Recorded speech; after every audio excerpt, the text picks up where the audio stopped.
This is the Detroit Sports Podcast Network.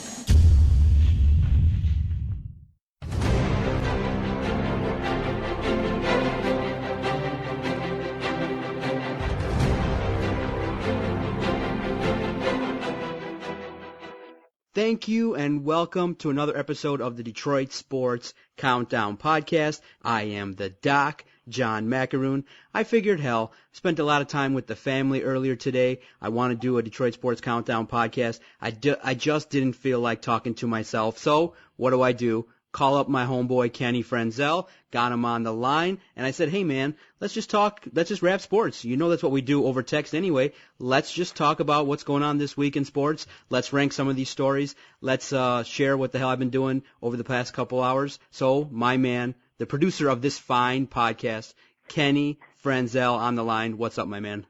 How's it going, man?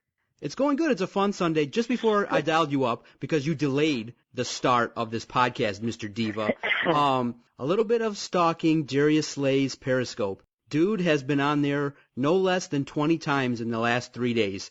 And I peek in and I kind of see what he's doing. And dude is hanging out in his hometown, just clowning around, having a good old time. But he is revealing some things that are not so PC. So I was talking to Adam on our podcast. I was like, is that cool or crazy that I stalk his Periscope and then comment and try to promote our podcast on there?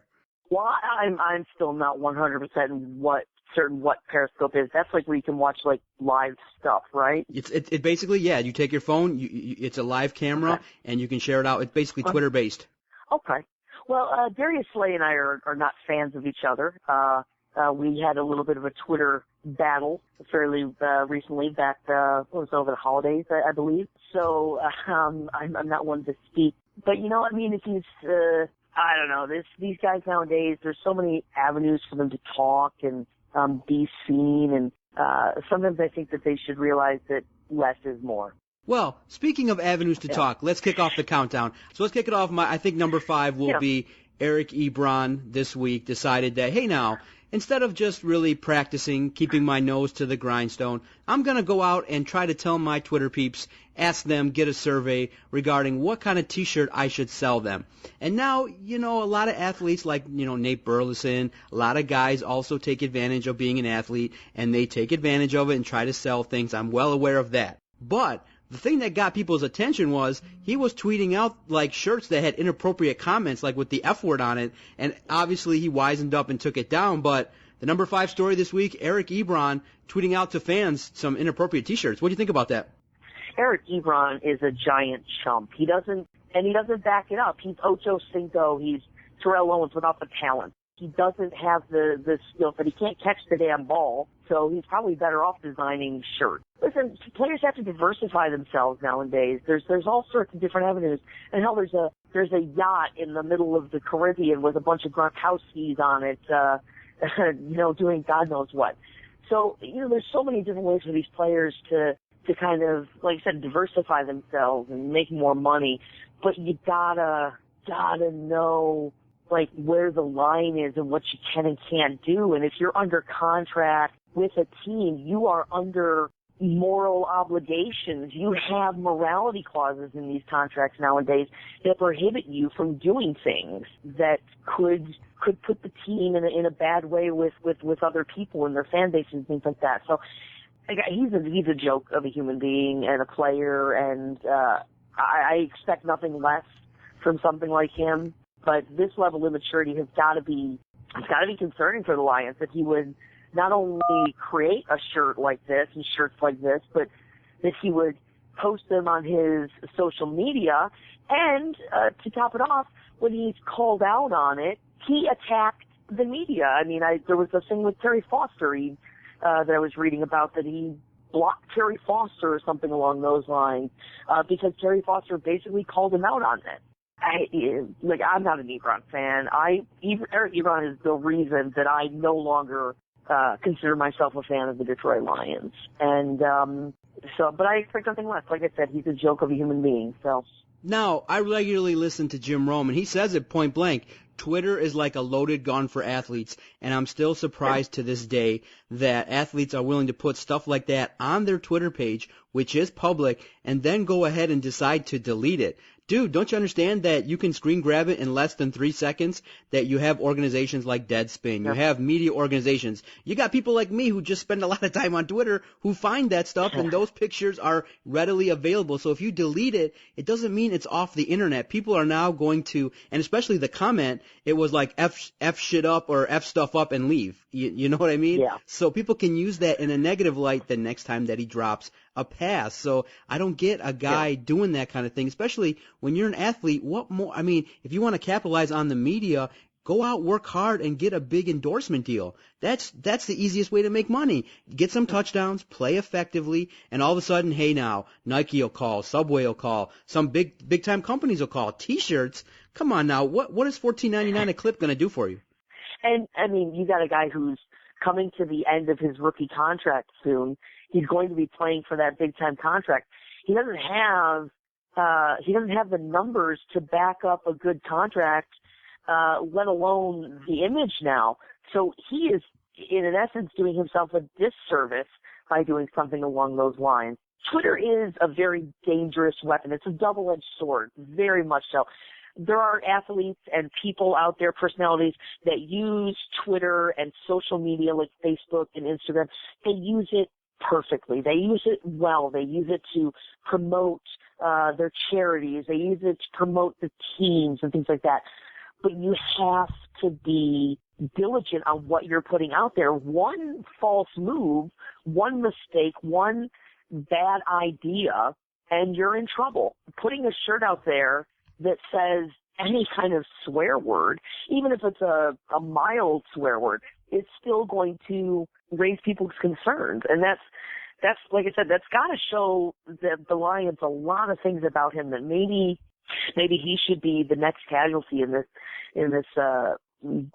this off season, because he obviously is a guy who doesn't make good decisions. He's been in the league long enough. He's been around guys who are, respected, and he's still making bad decisions. He still talks to the press and doesn't back up the words that he says. He doesn't have the performance on the field to have earned him a spot at this point. At some point, Rod Wood and Bobby Quinn, they're going to have to look at this guy and go, you know what? Are we just better off cutting bait and, trying to make do with Brandon Pettigrew and whomever we can pick up and, off of waivers and things like that? And, Ebron's going to have a hard time finding another job after this with guys like Josh Gordon and Johnny Manziel and Greg Hardy. NFL teams are going to be a lot more careful about who they are bringing in, and even the littlest things nowadays are going to have a big effect. And he's got to think about those things. He's going to have to turn things around, or he is going to be in a grave amount of trouble. My biggest concern is his friendship with Andre Drummond. And I would prefer that he be as far away from Andre Drummond as possible, because I feel like he's probably cancerous, and he's going to eventually infect everything that is good about Detroit sports. I don't like Eric Ebron one bit. Yeah, I could tell right away that you were excited. Oh, boy, I get a chance to talk about the Lions right away. You just free-flowed that. I was like, okay, I'll give him a layup before we get into some other things. But, yeah, I agree with you 100%. Eric Ebron needs to wisen up. He needs to mature, and he needs to really the bottom line, the Lions need more productive players, and he's one of them. And I know it's not his fault that he was drafted 10th, but come on, man, you got to do more on the field, off the field, and you got to do a little bit more to earn some positive PR, because I think it's kind of like a self-fulfilling prophecy going on now. He knows that people hate him, so now he's just going out there and just acting like a fool to really kind of intentionally draw some attention. And I know that, guys like that tend to have problems staying on with teams. But if you have talent, if you make touchdown plays and you're a reliable guy, then more often than not, that teams will stick with you and give you that second opportunity. But, hey, man, Detroit Lions, Eric Ebron, number 5 story this week. Because he doesn't have the talent. Yeah, he doesn't have the talent. Number 5. Number 4, we got to talk about our Red Wings, man. They've played okay, but they're having a tough time, as you put it, keeping the puck out of the net. Peter Mrazek, prior to his start versus Ottawa, gave up 2 games in a row where he gave up 5 goals. Rebounded nicely versus Ottawa, but they gave up a goal late and they lost in a shootout. Precious points. Now, as we're recording this, tonight's game night, they're going to play the Rangers, and Jimmy Howard is going to be in net again. They're sticking with it. I'm kind of surprised that the Red Wings are sticking with this whole Jimmy Howard on back-to-back nights, especially now versus the Rangers. It was a tough week watching these Red Wings. They have given up almost 20 points in the last week. Think about that. They have not 20 points, 20 goals. They have let in 19 goals between Sunday and today. That is not good. And, I've been critical of Jimmy Howard. I'm not a hater. I like the guy. I've been a big fan of his. I thought they should have handed him the reins long ago, over Osgood, who was just absolutely garbage at the end of his career. But they stuck with him. So I think Jimmy Howard deserves this. He deserves these opportunities to get himself back out there. And he's also playing for a job. They need to trust him out there as much as possible, because if there's any chance that somebody will trade for him, they need to build up that value. The trade deadline's coming up. They've probably made up their mind, and Mrazek is the guy, which means they have to find another home for Jimmy Howard. It's in his best interest and the team's best interest. So I don't blame them for putting him out there all that much, and he's a capable goaltender.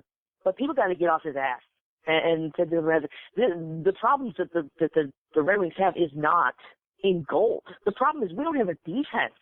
This defense sucks. There is nobody on this defense that I have any kind of faith in. We have such good forwards. We can put that puck in the net. But, if we can't get the puck out of our own end, then what the hell is the point? Mrazek can't stand on his head every single night. No goaltender can do that. No goaltender has that capability. But, a lot of people have been hard on Jimmy Howard, and a lot of people have even been coming down on Mrazek that they need to step it up. What about the defense? What about these guys that are on defense? Kenny needs to go out there and make a trade. He needs to get some defensive players. We need to find something. There's got to be something. This stand pat with what we have. Let's bring in a little guy here. Let's bring somebody in. It's not working anymore. We're a mediocre team. We've got such good young talent. Why are we bothering with this mediocre crap? Zetterberg is no longer a star. He's no longer a frontliner, and it's time to stop pretending like he is and throw him out there. See if we can get something for a guy like him. Package him with a Jimmy Howard if you have to. Those contracts are monsters, but there's got to be something out there that they can do, and let's make the future now, but let's bring in some defense so that these guys so that Jimmy Howard and Mrazek don't have to do everything. It's not on them as much as it's on this defense. This defense sucks. I couldn't even name you our third line defense. I couldn't even name you our third team up of defense. Honest to God, I could barely name like 4 defensive players because it's not worth it because they're garbage. No, I agree with you. I think it's been tough. I do think that, though, Jimmy Howard, when he is in net, I do believe that the confidence level with the team, I do believe in that there is a little bit of momentum with Mrazek. Did you see versus Ottawa late in the game? I believe it was an overtime where the Ottawa Senator player broke in free and clear, and Mrazek stuck his leg out. That's the kind of talent that he displays, and that's why I believe that you just basically need Howard to step up a little bit, and in those nights that he's getting, in those nights where Mrazek is getting spelled, and the problem is, though, we need those points, and to stick Jimmy Howard in versus the Rangers tonight on a back-to-back, that looks tough. And I just sent you a DSP poll at Detroit Podcast, and I said over under 3 goals tonight, and I think it's going to go way over. I think tonight could potentially be a slaughter in the Rangers' favor. It's going to be tough, and you said it yourself. The Rangers are a solid team in the East, and the Wings on defense, they don't bring it night in, night out. They got to do a little bit more, and it's a little bit concerning because, Kenny, if you look at the schedule, the month of March is brutal. They play some good teams. Oh, it's awful. Yeah, it's a bloodbath waiting to happen. But like I said, Jimmy Howard's not a bad goalie. He doesn't have the confidence because nobody's stopping the fucking puck in front of his face. How can you get confidence when you don't have any defense in front of you? Christ, Mrazek's doing everything he can. He's standing on his face, but eventually he's letting goals through like nobody's going to do. He got pulled the other night himself. So everybody says, well, Jimmy Howard needs to bulk up his confidence. He needs to whatever. No, the defense needs to be fixed And I'm not sold on Blashill still. And this bullshit defense that he trouts out there every night is not helping. This will they, won't they with Howard and Mrazek, juggling them back and forth all season. I think it's been a detriment to Howard greatly. I think that's what he's never been able to get into a groove, because if he plays well, the next game he's not in the net. And then he plays badly, and the next game he is in net. So, what the hell is this guy supposed to do? I got the producer of this fine podcast, Kenny Frenzel, all fired up, talking about the Wings defense and the Lions. Number 5 was Eric Ebron. Number 4, the Detroit Red Wings. I know I got you all fired up. Let's keep that going, man. You're doing a great job. Number 3, this week for the Detroit Lions saw lots of new movement. You've seen Rasheem Mathis decide that, okay, I played this game long enough. He's broomed aside. Stephen Tulloch, who obviously, when you watched him on film, everybody noticed that he was a step slow. He was let go, and he's no longer going to be with the Lions. Joik Bell, some very interesting news and notes, was offered to stay with the Lions. It came out recently, but it was at a reduced contract. They said, hey, now, based on your production, we want you to take a pay cut. And he surveyed the landscape, and he made a decision. He's like, you know what? I got to test free agency, and I think it's the right move. He may potentially end up with the Detroit still, but he's testing free agency, didn't want to take a pay cut, coming off of an injury-plagued season. I think that Theo Riddick made it a little bit easier to broom his ass aside because of his production and what you can get. I like what Quinn's doing so far, so good, in terms of looking at the organization, brooming out people that have been there a long time, and now you're starting to see what the changes are going to look like. Player turnover, I'm very happy. Yeah, I mean, these types of cuts, they happen all the time. I mean, it's nothing new, it's nothing different. It's really only getting the publicity because it's a new guy, and they've been some bigger names, but I will be a little bit more, okay, this is actual change. When you see the guys who really don't contribute, but they're going to cost money to get rid of. Nada's got to go. Get rid of him. He's done. Ebron's got to go. He's awful.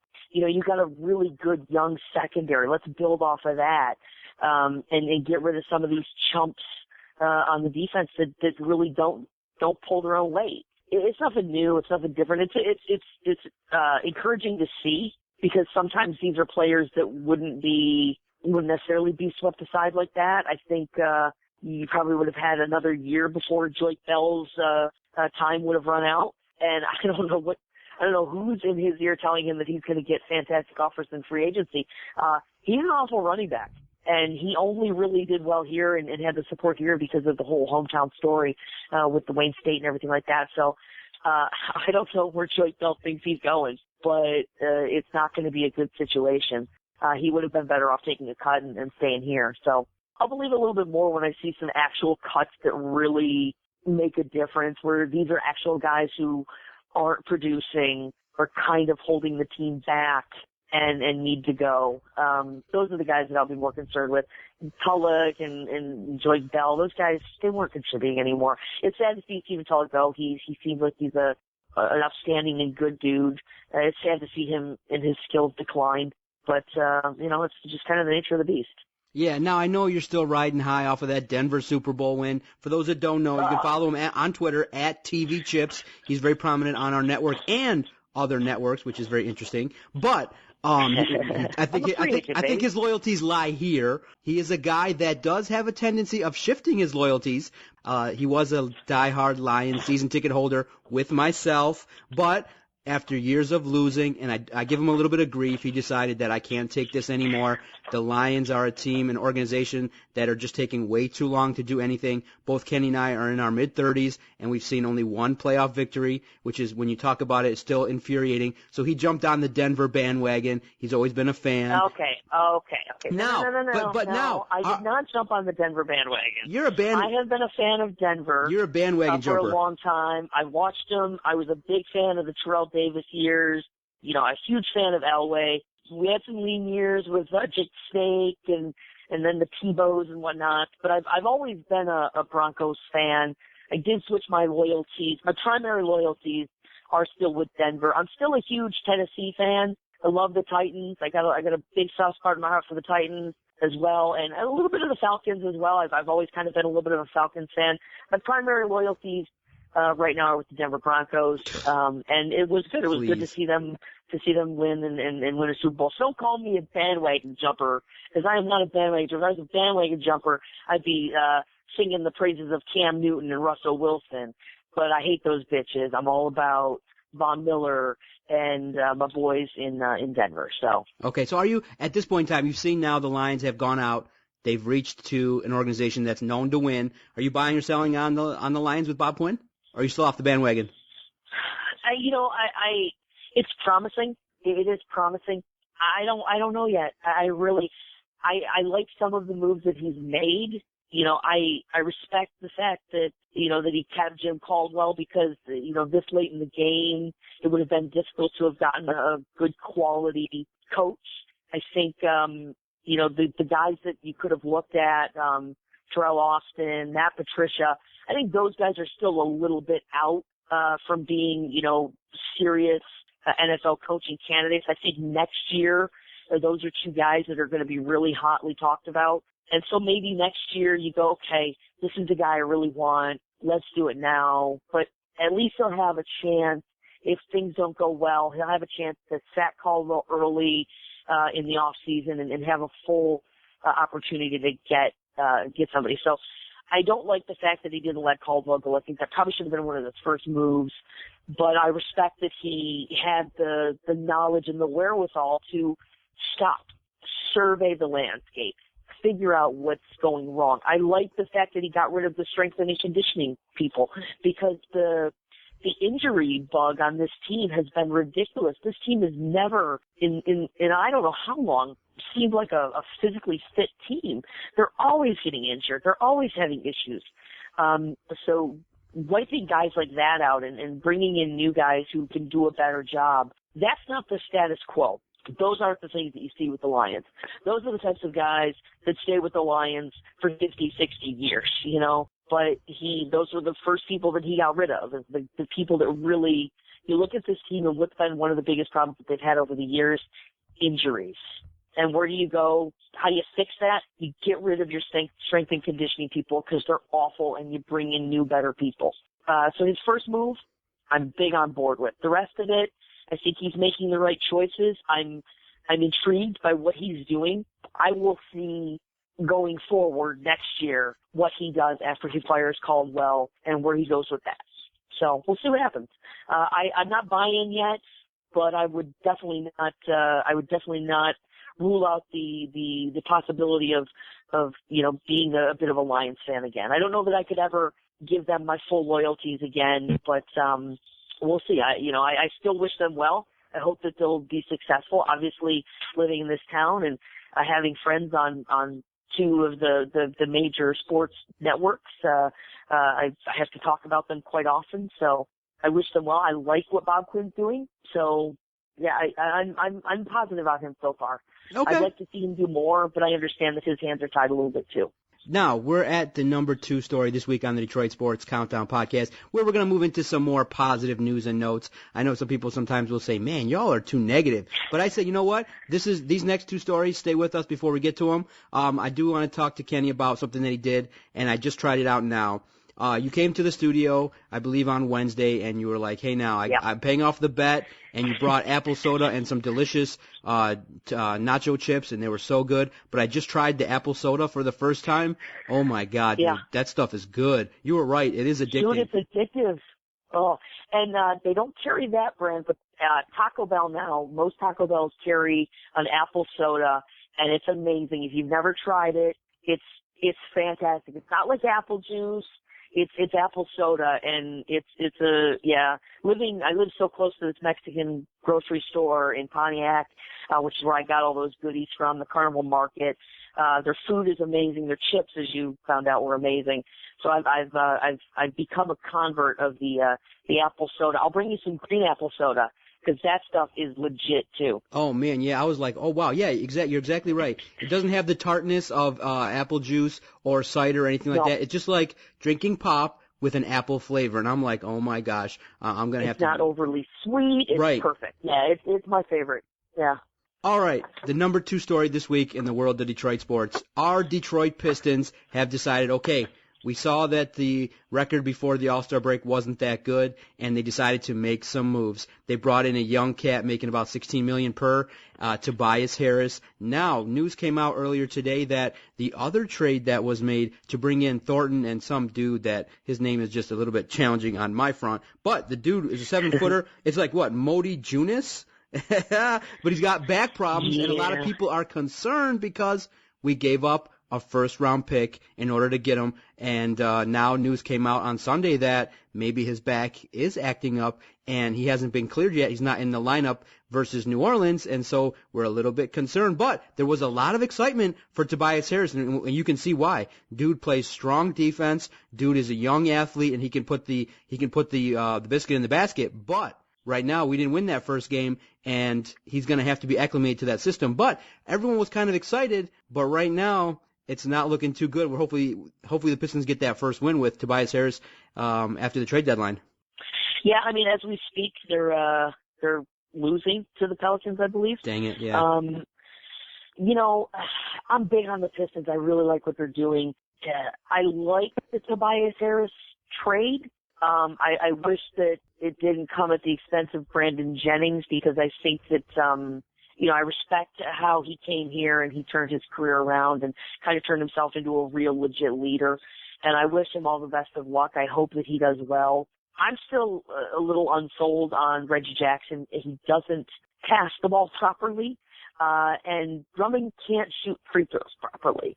So bringing in Tobias Harris, it's a good move, but no move is going to be successful. I said this on Twitter. No move is going to be successful if Reggie can't learn to pass the goddamn ball and Drummond can't get his free throws in order. And I know he's trying. What Drummond is, I don't know if Reggie's trying, because he doesn't seem to be, but I know he's trying. I like the trade. I think it's got good potential. I don't think we gave up a lot, even though there is that emotional tie to Brandon Jennings.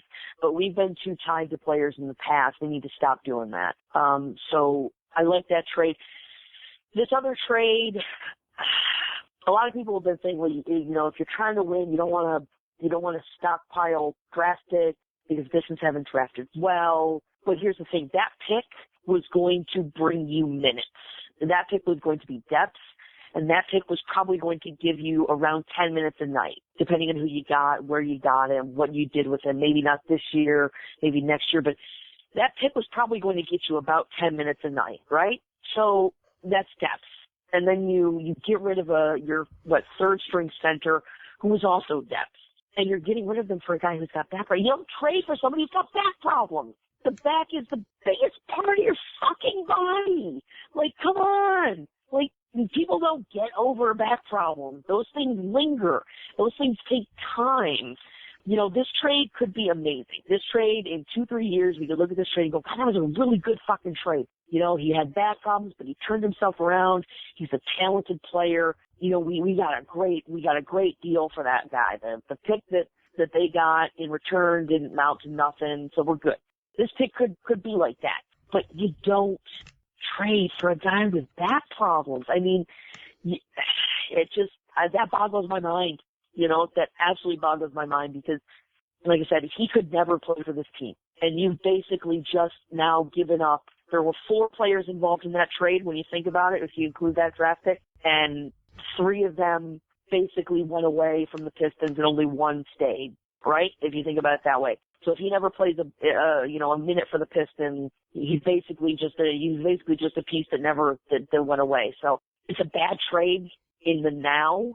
It's a bad trade in the now. It has the potential to be really good. I mean, all trades have that back and forth. Tobias Harris could be a bad trade, but why are you trading for a guy with back problems? No, exactly. I've been on board, but that to me, that's almost an act of desperation. And I hope I'm wrong. I hope I'm wrong. I hope that this turns out to be an amazing move, but it's a scary ass move if you're a Pistons fan, because I see what you're saying. I see what you're saying.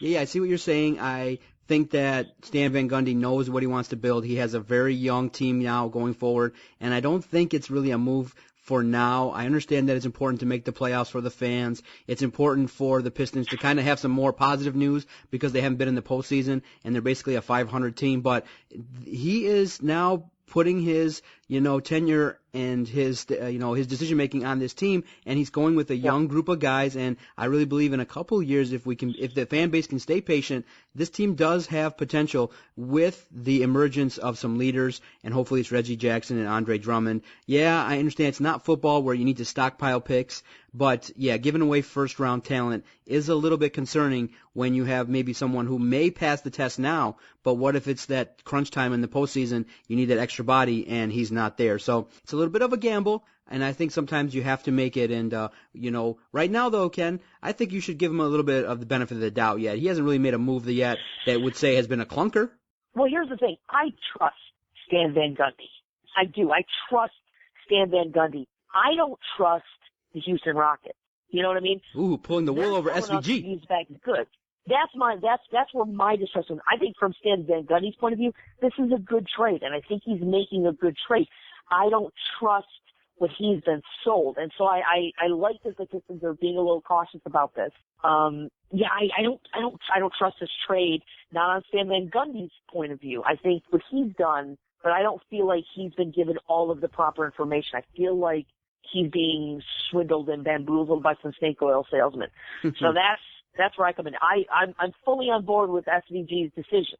I don't think he's been given all of the proper information on this one, and that concerns me a little bit. Okay, now, the important thing is, though, the Pistons have to kind of gel rather quickly. They got to probably get around 43 to 45 wins, and starting off the second half of the year after the All-Star break with a loss and potentially losing to New Orleans, Anthony Davis is putting on a show so far, 40 points, 15 rebounds at the Palace there, and he's done a great job. But the Pistons got to rack up some wins, too, because they're playing some elite teams, too. So the month of March is going to be very delicate for our Pistons and Red Wings. So stay tuned. Let's see how this shakes out. All right, you've waited. You've listened to how Kenny and I banter back and forth about sports. This is what we would do. All we're doing is just recording it. So that's what makes this really, really great. And so you've waited. The number one story this week, Kenny put it in big, bold letters. Tigers have reported to spring training people. And you know what that means? The crack of the bat, the gloves. Some of the reporters are periscoping, just basic practice, throwing for the pitchers, throwing and catching. So it's that time of year. The weather was so beautiful Friday if you got a chance to get outside. Kenny's rocking his shorts in negative weather, so it's no difference to him. But the rest of us got outside and got a chance to, enjoy some nice weather for a change, and that means baseball's around the corner, man. Pitchers and catchers reported. We get a chance now to dig into Major League Baseball. Damn, dude. I was telling Adam, we diss on the Tigers. We say, yeah, Brad Ausmus is terrible. We think he's a detriment to the team.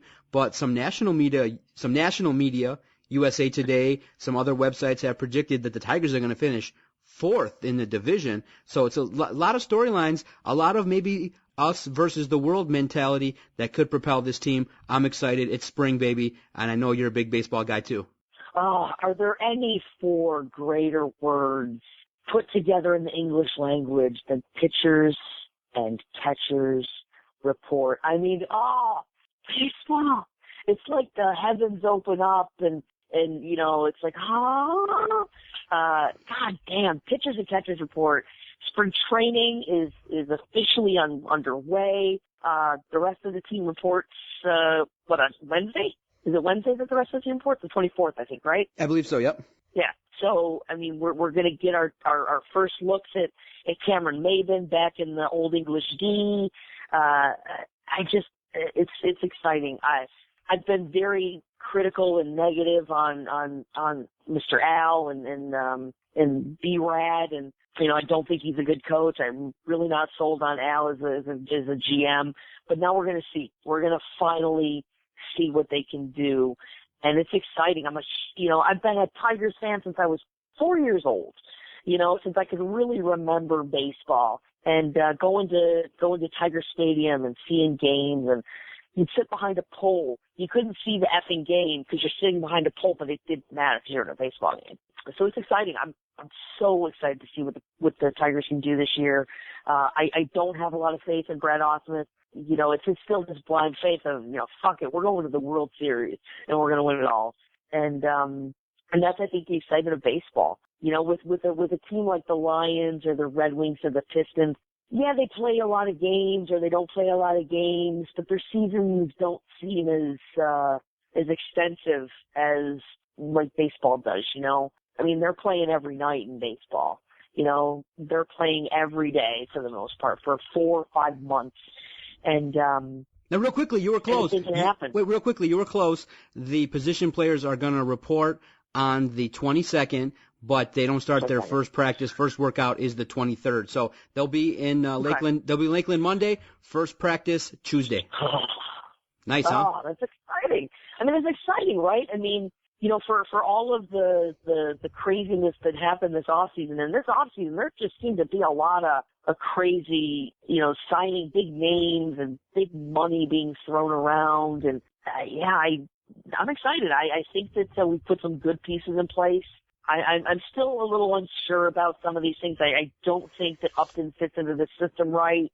I would have preferred to have seen guys like Moya and them get more of an opportunity to take that outfield position away, and then maybe sign a guy like Upton. I don't think Upton was going anywhere. You know, I think we could have signed him next week if need be. I don't think there was a huge market for Upton. I mean, let's be honest. You know, he went that long without really anybody talking about him.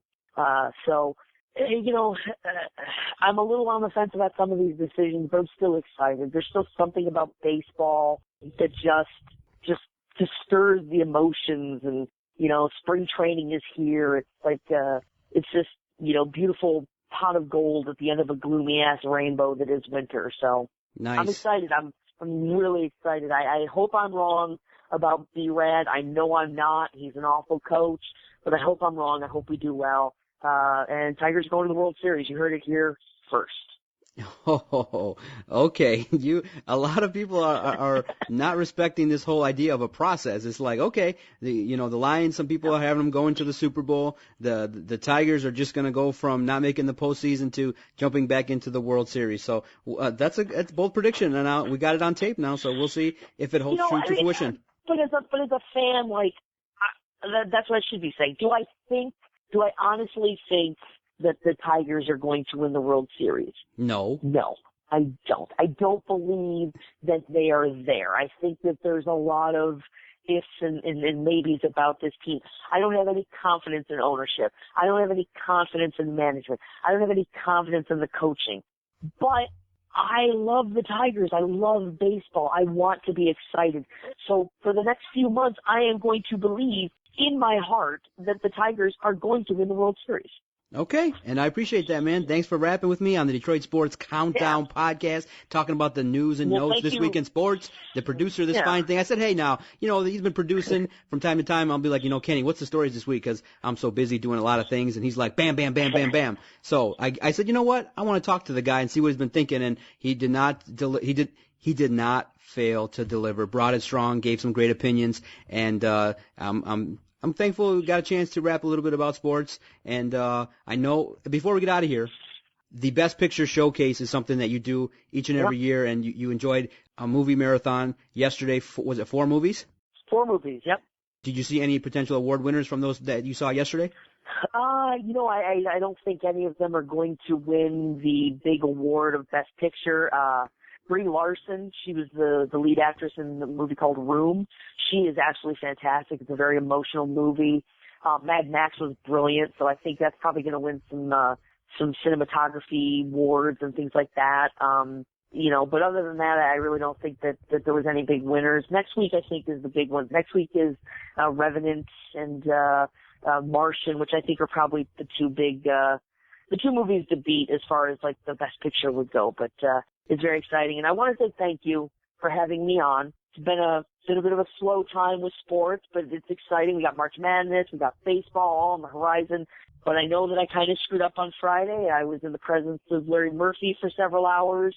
I got to chat with him. He's a wonderful man, and I did not take the opportunity to network. And I know you're a little upset with me, so I want to thank you for having me on in spite of my failure. Oh, so, yeah, I was supposed to give you a Twitter ban. It lasted all of, what, 4 hours? Yeah. See, I'm a very lenient judge, so that works out. Yeah. Well, for my purposes, I know that the first place you tell him to go is the Detroit Sports Podcast Network. Sir? That is the first place I would tell him to go. Perfect. Thank you so much for giving us I some would time. also tell any of my other friends that that's the first place as well, but this is the first place I would tell them to go. You can follow him on Twitter at TV Chips, producer of this fine podcast, great longtime friend of mine, and any part of this project that I can involve Kenny, I'll do it no matter what. As long as this thing's on, you'll hear this fool's voice. And if the Lions win the Super Bowl, he's not invited to the parade. See ya, Kenny. I wouldn't want to go. Yeah. Parade, not fun. Enjoy your Sunday. We'll talk later. Thank you, sir. Have a good one.